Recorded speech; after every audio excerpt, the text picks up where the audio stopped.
Hey everybody, Nercoids here with another video, and I'm actually doing a follow-up video to this particular bass, my Veronica bass, my Squier vintage modified 70s jazz bass, left-handed of course. The reason why I wanted to do a follow-up video, I should say, it's because, this bass has grown on me, and yes, I've done other videos with other instruments, with Donald, the S101 Nightmare Orange bass that I did, and of course the kit bass, which I have been using more often, but I didn't want to neglect Veronica, and I still considered Veronica my number one bass, for the simple fact that this thing is just, I don't know, I don't know, it still rocks. It sounds great. It's never been set up other than, getting the truss rod adjusted according to the seasons. And it's an absolute solid bass. I've had it now for 2.5 years. I've had the GHS strings, the flat wounds, on for almost as long. And as far as I'm concerned, these strings are never coming off. It's a bass that I go to every now and then when, I get sick and tired of an instrument. Sometimes you get that, with a P bass. You'd think with a P bass, well, that always works. Not always. And sometimes there's that certain sound that you get with a jazz bass, even with flat wounds, even with foam, that you can get that a P bass can't quite hit. And, of course, vice versa. But the real secret about all this, of course, is that these two basses, this and the P bass, good examples of the two, I should say, for 70 to 80% of most popular music, be it rock, jazz, whatever, that uses an electric bass, it's pretty interchangeable. You can use either one or the other. They cover a lot of common ground. Of course, there's certain things about a P bass that you can't get on a jazz bass. There's a certain punch, especially in the lower mid-range, and a certain growl. A jazz bass definitely has growl, but it's a different kind of growl. It's a different kind of voice. That's not to say that you can't use either one or the other for certain songs. Some people will say, well, if you really want to get that Motown sound, or if you really want to get that 60s sounds, you either have to get a Hoofner or you have to get a P bass. That's not true. There were some notable bassists in the 60s that used jazz basses, like Larry Graham when he was with Sly and the Family Stone.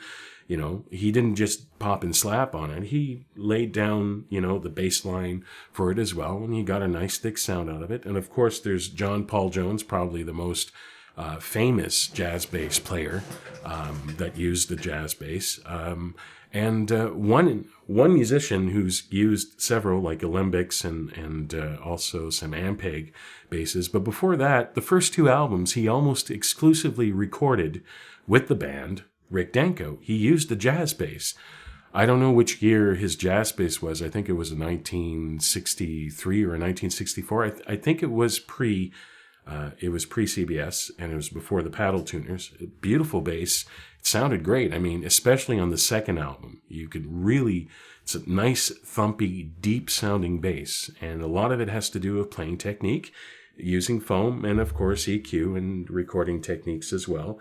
But, you can get a very convincing vintage sound out of a jazz bass. You have to remember, when these things came out in 1960, they were strung with flat wounds. Round wounds didn't come out until 62, and they didn't really become popular until folks like Chris Squier and, of course, John Entwistle, in which, he went to Rotosound and they designed strings for him that way because he wanted to sound, he wanted to do triple duty. He wanted to, have the rhythm, have the bottom, and also work as a rhythm guitarist at the same time. And who can argue, right?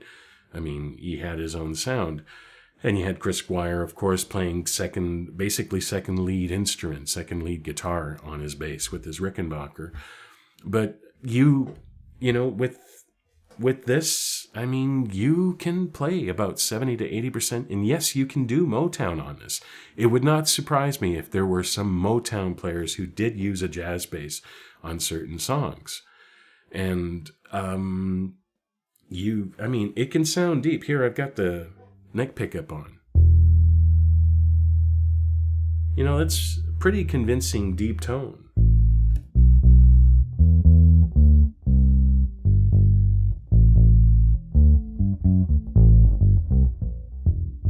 Sorry, I'm trying to do two things at the same time. And in any case, I should maybe get to why I think this is a great buy, especially for left-handed bassists who are looking for an affordable instrument that's not going to break the bank, that, it just totally rocks. And this is it. I mean, the only weakness that are on these vintage modified instruments, and it's not just the basses, it's the guitars as well, has to be the tone pots. These came with dime-sized alpha audio tapers, which left quite a bit to be desired. I mean, they worked. I mean, they weren't scratchy or anything like that. But I felt that I don't know. The travel on this here, on the tone and on the volume, you couldn't really blend very well with these instruments. They were set and forget. And on a P bass, it's easy to get away with, On a jazz bass, it's a little bit more critical. And if you're just recording, of course, you can always emulate your own tone roll-off and whatnot. But basically, I went through a few different harnesses and plates. I had some that was like push-pull parallel and all that, just to see what it was. But eventually I went back and I bought a harness from Guitar Fetish, which used full-size alpha pots. Much, much better. And I don't know. I mean, you can judge for yourself.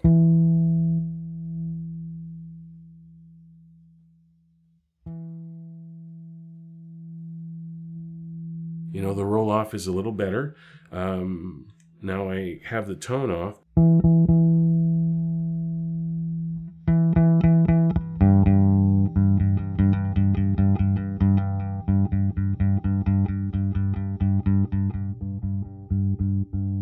I think it's better. I find it's more musical. I have an orange drop in here. That's really the only thing I would change on this particular instrument. It's solidly built. The finish is impeccable. I mean, the gloss neck is not sticky like you would get with most polyurethane. I don't know if it's in the formulation or what they did to it. I mean, I didn't sand it or anything like that, but even when my hand gets sweaty after trying to record for a long time, I don't have the stickiness problem. And I think it's a great bass. I mean, I originally wanted to change the tuners on this because, they look chintzy and they look like the cheap tuners, but there's nothing wrong with them. What I'm going to do now is I'm going to demonstrate once again, the different pickup combinations and the way that I sometimes use this, because the nice thing about a jazz bass is that it's more ergonomic than a P bass. And sometimes, you like the feel of an instrument, but you kind of want to change its sound. So you can sort of approximate a P bass, especially with these pickups here. In the vintage modified, I'll show you how I do it. So what I do is basically full blast on the neck pickup, and on the bridge pickup, I usually put it between 4 and 6. Now, if you listen to here, the pickup's not really going to sound very loud.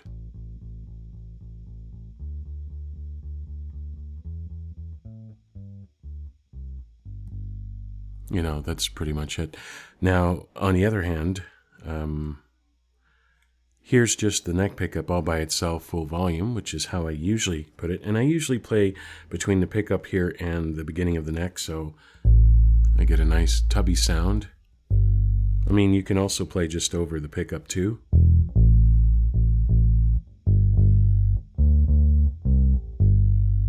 Not quite a P bass sound, right? Because there's a certain amount of punch that's missing. But when you put this up to 6, roughly here,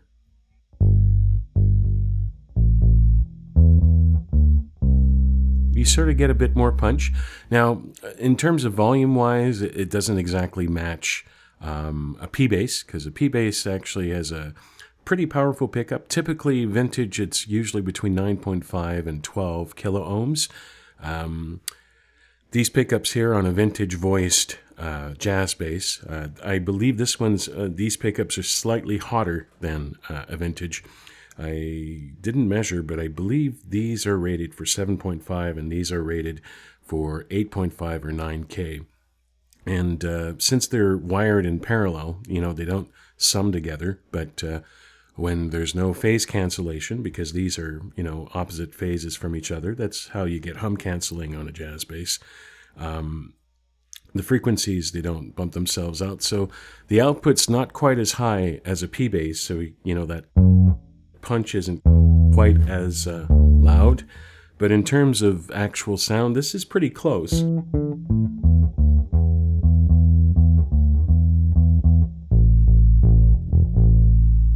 Would help if I turned the tone up too, right?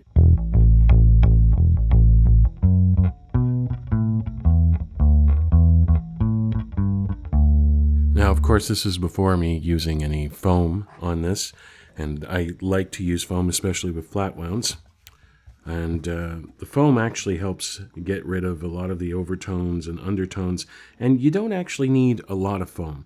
This is a very, very, very soft foam, very slight, and it's better to have it as close to the bridge as possible because you don't want to mess up your intonation too much, because what happens is that anything above the 12th fret becomes slightly out of tune with the lower notes. So especially if you want to do chords of some kind, or you want to do runs that are in tune with other instruments, if you're playing along in a recording or you're in a band situation, you don't want this to be, the upper notes here to be too sharp. So it really helps to focus the sound as well as you can hear.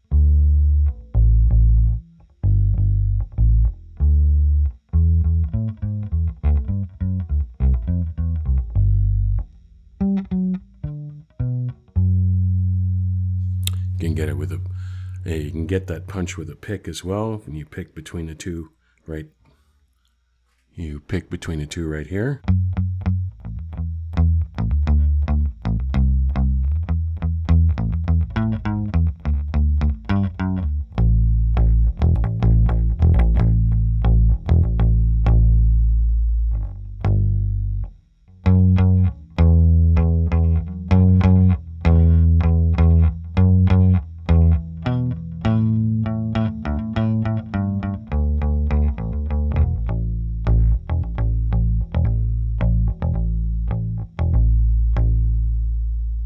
Anyway, I prefer playing with my fingers, so I usually use my index finger and I keep a little nail on it, and it sort of acts like a pick without losing too much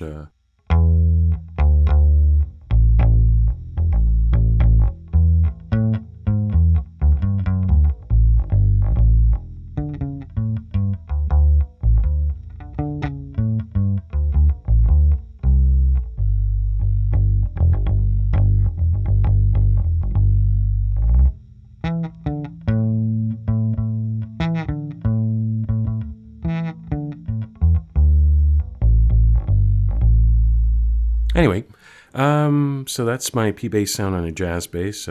Some people like to have everything full open like this. And actually, it sounds pretty good when you pick it and you do like